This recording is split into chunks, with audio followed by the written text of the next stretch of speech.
Hi welcome back to my channel. ఈరోజు కథ mister CEO 16 భాగాన్ని వినేద్దాం. కరుణ, ఈ టైంలో ఏడవడం మంచిది కాదమ్మా, చెప్పేది విను, అల్లుడు గారికి ఏం కాదు అంటూ సమాధానపరుస్తున్న భాగ్య మనసు కూడా ఏదో కీడు శంకిస్తోంది. అవును అవును కరుణ, కొంచెంసేపు ఎదురు చూద్దాం, లేదంటే ఏం చేయాలో ఆలోచిద్దాం. అప్పుడే కరుణ ఫోన్కి ఏదో కాల్ వస్తుంది. కరుణ ఆ నెంబర్ చూస్తుంది. ఎవరమ్మా, అల్లుడేనా? కాదు నాన్న, ఏదో కొత్త నెంబర్ నుంచి. అక్క, నేను మాట్లాడతాను, బావా అయితే నీకే ఇస్తాం, ఇలా ఇవ్వు. లేదు, నేనే మాట్లాడాలి అంటూ కాల్ లిఫ్ట్ చేసి హలో అంది కరుణ. హలో మేడం, మీ భర్త పేరు సంతోషా? అవునండి. ఎక్కడున్నారు ఆయన? ఫోన్ స్విచ్ ఆఫ్ అని వస్తుంది, పక్కనుంటే ఇస్తారా? సారీ మేడం, ఆయన వస్తున్న బస్కి యాక్సిడెంట్ అయింది. ఆన్లైన్లో బుక్ చేయడం వలన వాళ్ళ కుటుంబం వాళ్ళకి ఇన్ఫర్మేషన్ ఇస్తున్నాం. సహసా మల్టీ స్పెషాలిటీ హాస్పిటల్లో అందరినీ అడ్మిట్ చేస్తున్నాం. ప్లీజ్ మీరొచ్చి చూసుకోండి అంటూ కాల్ కట్ చేస్తాడు. కరుణ యాక్సిడెంట్ అనగానే బ్లాంక్ అయిపోయింది. అక్క అంటూ పిలుస్తుంది కీర్తి, పలకదు. కరుణ అంటూ భాగ్య తడుతూ పిలుస్తుంది కొంచెం గట్టిగా. హా అంటూ భాగ్య వైపే చూస్తుంది. ఏమైందే? అందరూ టెన్షన్గా కరుణ ఏం చెప్తుందా అని చూస్తున్నారు. యాక్సిడెంట్, బస్ అంటూ అలాగే కళ్ళు తిరిగి పడిపోయింది కరుణ. అక్క, అక్క అంటూ మేఘ పిలుస్తూ ఉంది కీర్తి. కీర్తి, ముందు ఆ నెంబర్కి కాల్ చేసి అల్లుడికి ఏమైందో కనుక్కో అంటూ ప్రసాద్ చెప్తాడు. భాగ్య పక్కనే ఉన్న నీళ్లు కరుణ మొహం మీద చల్లి కరుణ, కరుణ అంటూ గట్టి గట్టిగా పిలుస్తూ ఏడుస్తుంది. కరుణకి కొంచెం మెలక వస్తూ ఉంటుంది. కీర్తి కాల్ చేసి కనుక్కుంది. నాన్న, హాస్పిటల్కి వెళ్ళాలి, బావ వచ్చే బస్కి యాక్సిడెంట్ అయిందట అంటుంది వస్తున్న కన్నీళ్ళు నాపుకుంటూ. అయ్యో దేవుడా, ఏంటి ఇలా జరిగింది అంటూ శోకాలు పెడుతుంది భాగ్య. భాగ్య అంటూ ప్రసాద్ అరుస్తాడు. నువ్వు ఇలా ఏడిస్తే కరుణ పరిస్థితి ఏమవుతుంది? ఇప్పుడు మనం ధైర్యంగా ఉండి కరుణని చూసుకోవాలి. అవునమ్మా, దయచేసి అక్క ముందు ఏడవకు. అప్పుడే కరుణకి పూర్తిగా మెలకు వస్తుంది. నాన్న, యాక్సిడెంట్ అని అంటుండగా, చూడమ్మా, నేను ఫోన్ చేసి కనుక్కున్నాను, అల్లుడికి చిన్న దెబ్బలే అంట, రమ్మని చెప్పారు. చూడు తల్లి, నేను కీర్తి వెళ్ళి వస్తాం, అల్లుడిని మేం చూసుకుంటాం, నువ్వు ఈ పరిస్థితులు అక్కడికి వద్దమ్మా.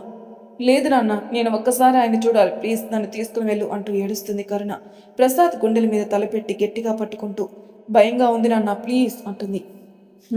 సరే తల్లి, వెళ్దాం, కానీ నువ్వు ధైర్యంగా ఉండాలి. నాన్న, బుక్ చేసిన కారు వచ్చేసింది నాన్న. అందరూ హాస్పిటల్కి బయలుదేరుతారు. ఒక పక్క ఐశ్వర్య మనుషులు, ఇంకో పక్క అభయ్ పెట్టిన మనుషులు వాళ్ళని గమనిస్తారు. మాషాకి ఇన్ఫర్మేషన్ ఎక్కడికో కుటుంబం మొత్తం వెళ్తున్నట్టు ఇన్ఫర్మేషన్ ఇచ్చాడు. ఇటు అభయ్ మనుషులు అభయ్కి ఇచ్చారు. ఎక్కడికి వెళ్తున్నారు తెలియదు సార్, బట్ ఏదో టెన్షన్గా వెళ్తున్నారు.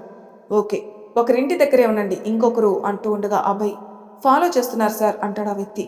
గుడ్, ఎక్కడికి వెళ్ళారో చెప్పండి, మళ్ళీ ప్లీజ్ డోంట్ లీవ్ హర్ అంటాడు అభయ్ కొంచెం బేస్ వాయిస్తో. Okay sir. అప్పటికే సమయం 7 గంటలు. ఈ టైంకి ఎక్కడికి వెళ్తున్నారు అందరూ అంటూ అభయ్ ఆలోచిస్తూ ఉంటాడు. కీర్తి కుటుంబం హాస్పిటల్కి చేరుకుంటారు. అక్కడే యాక్సిడెంట్ అయిన అందరినీ అడ్మిట్ చేయడం వలన వాళ్ళ తరపున వాళ్ళందరూ అప్పటికే వస్తుండడంతో చాలా గజిబిజిగా ఉంటుంది. పోలీసు వాళ్ళు కూడా ఉంటారు. మీరంతా ఇక్కడే ఉండండి అంటూ ప్రసాద్ రిసెప్షనిస్ట్ దగ్గరికి ఆ జనాల్ని తోసుకుంటూ వెళ్తుంటాడు. వీళ్ళనే ఫాలో చేస్తూ వస్తున్న అభయ్ మనిషి కాల్ చేసి అభయ్కి ఇన్ఫర్మేషన్ ఇస్తాడు. ఎవరికి ఏమైంది అని అడిగాడు అభయ్. తెలియడం లేదు సార్, ఇక్కడేదో బస్ యాక్సిడెంట్ అయిందట, వాళ్ళని అడ్మిట్ చేస్తున్నారు అంటున్నారు. పెద్దమ్మాయికి మ్యారేజ్ అయింది, తన భర్తకి అనే ఆలోచన రాగానే, హో గాడ్, అక్కడే ఉండి వాళ్ళని ఫాలో చేయి, తనకేనా కనుక్కో అని చెప్పాడు అభయ్. Okay sir. ప్రసాద్ వస్తాడు, రండి వెళ్దాం అంటాడు. నాన్న, ఎలా ఉన్నారంట? ప్రమాదం ఏమీ లేదు కదా అని అడుగుతుంది ఆశగా కరుణ. వీళ్ళు ఏ వార్డులో ఉన్నారని మాత్రమే చెప్తారు తల్లి. సంతోష్కి ఏం కాదు, నువ్వు కంగారు పడుకు, మెల్లగారా అంటూ లిఫ్ట్లో 3rd ఫ్లోర్కి చేరుకుంటారు అందరూ. ఎమర్జెన్సీ ఐసీయూ దగ్గరికి వెళ్ళి సంతోష్ గురించి అడుగుతారు. అప్పటికే చాలా మందికి సమాధానాలు చెప్తున్నారు డాక్టర్. ఏడుపులు, కొంతమంది చనిపోయారనే వార్తలు కీర్తి కుటుంబాన్ని భయభ్రాంతులు చేస్తుంది. కరుణ గుండె వేగం పెరుగుతుంది. ఒక పక్క కీర్తి, ఇంకో పక్క భాగ్య ఇద్దరు కరుణని గట్టిగా పట్టుకున్నారు. వాళ్ళ గుండె వేగం వేగం కూడా పెరుగుతుంది. ఒక డాక్టర్ అటువైపుగా వస్తున్నాడు. డాక్టర్, డాక్టర్ అంటూ పిలిచాడు ప్రసాద్. చెప్పండి, ఏ పేషెంట్ వాళ్ళు మీరు అంటూ ఓపిక్గానే అడిగారు ఆ డాక్టర్. సంతోష్ అని చెప్పగానే, ఓ ఓకే, సంతోష్ కేషీట్ అని అడిగాడు నర్స్ని. ఫైల్ చూసి, చూడండి సార్, సంతోష్ ఈ పేషెంట్కి యాక్సిడెంట్ అయినప్పుడు తలకి వెనకాల పెద్ద గాయం తగిలింది. అది బయటికి తెలియలేదు. ఆ దెబ్బ వలన లోపల రక్తం గడ్డకట్టింది. ప్రస్తుతానికి ఐసీయూలో వెంటిలేటర్ మీద ఉన్నాడు. 24 గంటల్లో ఆపరేషన్ చేయాలి. ఆపరేషన్కి మాత్రమే 50 లక్షలు అవుతుంది. ఇంకా హాస్పిటల్ ఛార్జింగ్, మెడిసిన్ అంటూ 20 నుంచి 30 లక్షల వరకు అవుతుంది. అంటే టోటల్ 80 లక్షలు కావాలి మీకు. 24 గంటల్లో ఆపరేషన్ చేయకపోతే అతను బ్రతకడు. తర్వాత మమ్మల్ని అడగకూడదు. మీరు ఓకే అంటే స్టార్ట్ చేద్దాం. లేదు మేము ఇంకో హాస్పిటల్కి తీసుకెళ్తామంటే కూడా మీ ఇష్టమే. కానీ అతని టైం లిమిట్ జస్ట్ 24 అవర్స్. ఆలోచించి నిర్ణయం చెప్పండి. ధైర్యంగా ఉండండి అంటూ చెప్పి డాక్టర్ వెళ్ళిపోతాడు. ఆ మాటలు విన్న కరుణ అక్కడే కూర్చుండిపోయింది. అందరూ షాక్లో ఉండిపోయారు. సంతోష్ అంటూ ఒక్కసారిగా ఏడుస్తుంది కరుణ. అక్క, కరుణ అంటూ ముగ్గురు తన చుట్టూ కూర్చుంటారు. నాన్న, నా సంతోష్ అంటూ గుండెలకి హత్తుకుంటుంది కరుణ. అక్క, బావకేం కాదు, నువ్వు ఏడవకు ప్లీజ్, ఏదో ఒకటి చేద్దాంలే అంటుంది కీర్తి. ఏదో ఒకటి కాదు కీర్తి, 80 లక్షలు మన దగ్గర ఎలాగే? నా సంతోష్ నన్ను వదిలి వెళ్ళిపోతున్నాడే. నువ్వు ముందు టెన్షన్ పడకు ప్లీజ్, బావని చూద్దాంరా అని అందరూ ఐసీయూ బయట నుంచి చూస్తూ ఏడుస్తూ బాధపడతారు. అక్క ఇలా రా అంటూ, అమ్మా అక్కడ చూసుకో అని చెప్పి ఇద్దరిని కుర్చీలో కూర్చోబెట్టి, నాన్న నాతో రండి అంటుంది కీర్తి. ఇద్దరు బయటికి వెళ్తారు. నాన్న, ముందు బావ వాళ్ళ ఇంట్లో వాళ్ళకి చెప్పండి అంటుంది కీర్తి. అలాగే తల్లి అంటూ కాల్ చేసి విషయం మొత్తం చెప్తాడు. సంతోష్ వాళ్ళ కుటుంబం వెంటనే బయలుదేరతారు. నాన్న ఏం చేద్దాం ఇప్పుడు? సంతోష్ వాళ్ళ నాన్న, 5 లక్షలు ప్రస్తుతానికి తీసుకుని వస్తాను, మీరేమైనా చేసి నా కొడుకు ప్రాణాలు కాపాడండి, మళ్ళీ ఎలాగైనా మీ అప్పు తీరుస్తాను అంటున్నాడు. కానీ మనం ఎలా ఎలా అంత డబ్బులు అడ్జస్ట్ చేసేది అంటూ ఉండగా ప్రసాద్, నాన్న ఇంటి డాక్యుమెంట్స్ బ్యాంక్లో తాకట్టు పెడదామా? ఇప్పటికిప్పుడు ఎవరి కీర్తి, దానికి చాలా ఫార్మాలిటీస్ ఉన్నాయమ్మా. అయితే సేఫ్ షాప్లో పెడదామా? అయినా కూడా మనకు ఒక 20 లక్షలు వస్తాయి. మీ అమ్మవి అక్కవి గోల్డ్ పెడితే ఇంకో 4-5 లక్షలు వస్తాయి. మొత్తం చేర్చిన 25. సంతోష్ వాళ్ళ నాన్న 5, 30 లక్షలు అంతే కీర్తి. ఇంకా మనకి 50 లక్షలు కావాలి. అది కూడా ఒక్క రోజులో ఎలా సాధ్యం అవుతుంది కీర్తి అంటూ ఏం చేయాలో దిక్కుతోచక అక్కడే ఒక కుర్చీలో కూర్చుంటాడు ప్రసాద్. కీర్తి ఆలోచిస్తూ ఉంటుంది. పెళ్లి చూపులు ముగించుకొని అభయ్ దగ్గరికి వస్తాడు శ్రీ. అప్పటికే అభయ్ గదిలో అఖిల్ ఉంటాడు. ఇద్దరు ఏదో సీరియస్గా ఉన్నట్లున్నారు అంటూ లోపలికి వస్తాడు శ్రీ. ఇద్దరు ఏమీ మాట్లాడుకుంటూ ఉంటారు. అబ్బబ్బా, ఏం అమ్మాయిలు, ఏం కండిషన్స్ రా బాబు, మన వల్ల కాదురా అని మాట్లాడతాడు శ్రీ. ఫోన్ తీసుకుని అక్షయ్కి కాల్ చేస్తుంది. కీర్తి ఆలోచిస్తూ ఉండగా అక్షయ్ జ్ఞాపకం వస్తాడు. వెంటనే కాల్ చేస్తుంది, కానీ అక్షయ్ ఫోన్ స్విచ్ ఆఫ్ వస్తుంది. కీర్తికి ఏం చేయాలో తెలియడం లేదు. అప్పుడే శ్రీ గుర్తుకొస్తాడు. వెంటనే శ్రీ కాల్ చేస్తుంది. ఏంటి ఇద్దరికి ఏమైంది, మాట్లాడుకుంటూ ఉన్నారు అంటూ ఉండగా శ్రీ ఫోన్ రింగ్ అయింది. శ్రీ ఫోన్ చూస్తూ కీర్తి ఫోన్ చేస్తుందే అంటాడు. కీర్తినా అంటాడు అఖిల్. అవును, ఏమైంది? లిఫ్ట్ చేసి స్పీకర్ ఆన్ చేయి అంటాడు అభయ్. స్పీకరా ఎందుకు? చెప్పింది చెయ్యి అంటాడు సీరియస్గా అభయ్. శ్రీ ఒకలాగా ఇద్దరిని చూస్తూ లిఫ్ట్ చేసి స్పీకర్లో పెడుతూ, హాయ్ కీర్తి, ఏంటి కాల్ అంటాడు. సార్, అది ఒక హెల్ప్ కావాలి, అందుకే కాల్ చేశాను అంటుంది టెన్షన్గా. ఏంటి ఏదో టెన్షన్లో ఉన్నట్టున్నావు అంటూ శ్రీ అభయ్ వైపే చూస్తాడు. కీర్తి మాటలు సీరియస్గా ఉంటున్నాడు అభయ్. సార్, మా బావకి యాక్సిడెంట్ అయింది. అయ్యో, ఎప్పుడు, ఎలా? కీర్తి అన్ని విషయాలు చెప్తుంది. 80 లక్షలా? అంత డబ్బులా? అవును సార్, నాకేం చేయాలో తెలియడం లేదు. బావ లేకుండా అక్క బ్రతకదు. ఇప్పుడే అక్కని కంట్రోల్ చేయలేకపోతున్నా, మీరే హెల్ప్ చేయాలి అంటుంది కీర్తి. అబ్బాయి ఫోన్ వైపే చూస్తాడు. కీర్తి, నేనే అంటే అర్థం కావలేదు. సార్, మేము మా ఇల్లు గోల్డ్ అన్నీ తాకట్టు పెట్టి అమ్మినా కూడా 25 లక్షలు వస్తున్నాయి. బావ వాళ్ళ నాన్నగారు 5 లక్షలు తీసుకుని వస్తున్నాడు. ఇంకా 50 లక్షలు కావాలి. మీరే అభయ్ సార్ దగ్గర మాట్లాడి ఎలాగైనా ఈ డబ్బులు ఇప్పించండి సార్. లైఫ్ లాంగ్ ఆ ఆఫీస్లోనే పనిచేసి ఎలాగైనా అప్పు తీర్చేస్తాను అంటుంది ఏడుస్తూ.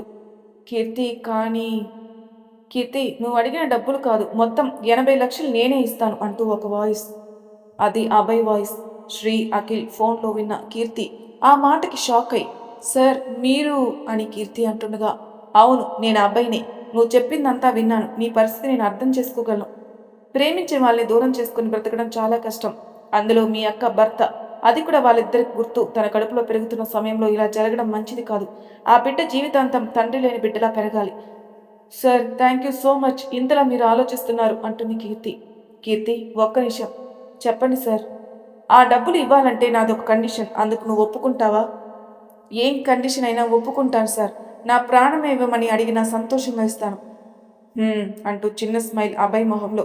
వింటున్న ఇద్దరికి ఏం అర్థం కావలేదు. అభయ్ ఏం చెప్తున్నాడు, ఏం కండిషన్ పెట్టబోతున్నాడు? చెప్పండి సార్, ఆ కండిషన్ ఏమిటో? ఆపరేషన్ అయిన నెక్స్ట్ డే నన్ను పెళ్లి చేసుకోవాలి. వాట్ అంటూ షాక్ అవుతుంది కీర్తి. ఇక్కడ శ్రీ, అఖిల్ కూడా కళ్ళు పెద్దవి చేసి నోరు ఆ అని తెరుచుకుంటారు అభయ్ కండిషన్కి. అభయ్ ఒక్కసారిగా ఇద్దరి వైపు ఒక లుక్ ఇస్తాడు. ఇక్కడ వీళ్ళ పరిస్థితి ఇలా ఉందంటే అక్కడ కీర్తి పరిస్థితి ఏంటో పాపం. నాకు నిన్ను కాపాడుకోవడానికి వేరే దారి లేదు, కనపడటం లేదు కీర్తి, ఐ ఆమ్ సారీ అని మనసులో అనుకుంటూ నోర్లు ముయ్యండి అని సైగతో చెప్తాడు ఆ అబ్బాయి ఇద్దరికి. వాళ్ళు గబుక్కుమని నోర్లు మూసేసి ఒకరినొకరు చూసుకుంటున్నారు. హలో అంటాడు అబ్బాయి. అబ్బాయి నోటి వెంట ఆ మాట వినగానే బ్రెయిన్ అక్కడే పని చేయడం ఆపేసింది కీర్తికి. అబ్బాయి పిలుపుకి రెస్పాండ్ అవ్వడం లేదు. హలో కీర్తి, కీర్తి అని పిలుస్తున్నాడు, కానీ ఏమీ వినిపించదు, పలకదు. భాగ్య పరుగులు తీస్తూ ప్రసాద్ని కీర్తిని వెతుకుతూ వస్తూ ఉంటుంది. కూర్చుని ఉన్న ప్రసాద్ కనిపించడు. కీర్తి ఫోన్ పట్టుకుని ఉండడం కనిపించి కీర్తి అని గట్టిగా పిలుస్తుంది. ఆ పిలుపుకి కీర్తి లోకంలోకి వచ్చింది. ఫోన్ కట్ చేసి అమ్మా అంటూ భాగ్య దగ్గరికి వెళ్ళింది. అప్పటికే కీర్తి అనే పిలుపు ప్రసాద్కి వినిపించడంతో ప్రసాద్ కూడా భాగ్య వైపుకి వెళ్తాడు. ఏమైందమ్మా? కరుణ, కరుణ అంటూ ఏడుస్తుంది. కరుణకి ఏమైంది భాగ్య అంటూ ప్రసాద్ టెన్షన్గా అడుగుతాడు. మళ్ళీ కళ్ళు తిరిగి పడిపోయింది, డాక్టర్ చూస్తున్నారు అంటుంది. అలాగే ముగ్గురు ఫాస్ట్గా పరిగెడతారు. కరుణని చెక్ చేసి వచ్చిన డాక్టర్ని కలుస్తారు.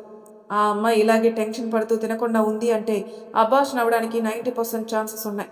మీరు అర్థం చేసుకుంటారని అనుకుంటున్నాను అంటాడు డాక్టర్. ముగ్గురు బయటకొచ్చి దిక్కుతోచగా భాగ్య ఏడుస్తూ ఉంటే ఎక్కడ ముగ్గురిని పోగొట్టుకుంటానేమో అన్న భయంలో ప్రసాద్ని చూస్తూ అభయ్ పెట్టిన కండిషన్ గురించి ఆలోచిస్తుంది. కళ్ళల్లో కన్నీళ్లు ఎవరికి చెప్పుకోవాలో తెలియక అన్నీ చెప్పుకుని అక్క పరిస్థితే చూస్తూ ఆలోచనతో సతమతమవుతుంది కీర్తి. కీర్తి కాల్ కట్ చేయగానే అభయ్ షాక్ అవుతాడు. ఏం చెప్పకుండా కాల్ కట్ చేసిందేంటి అంటాడు. మరేం చేయాలి అని నువ్వు ఎదురు చూస్తున్నావు?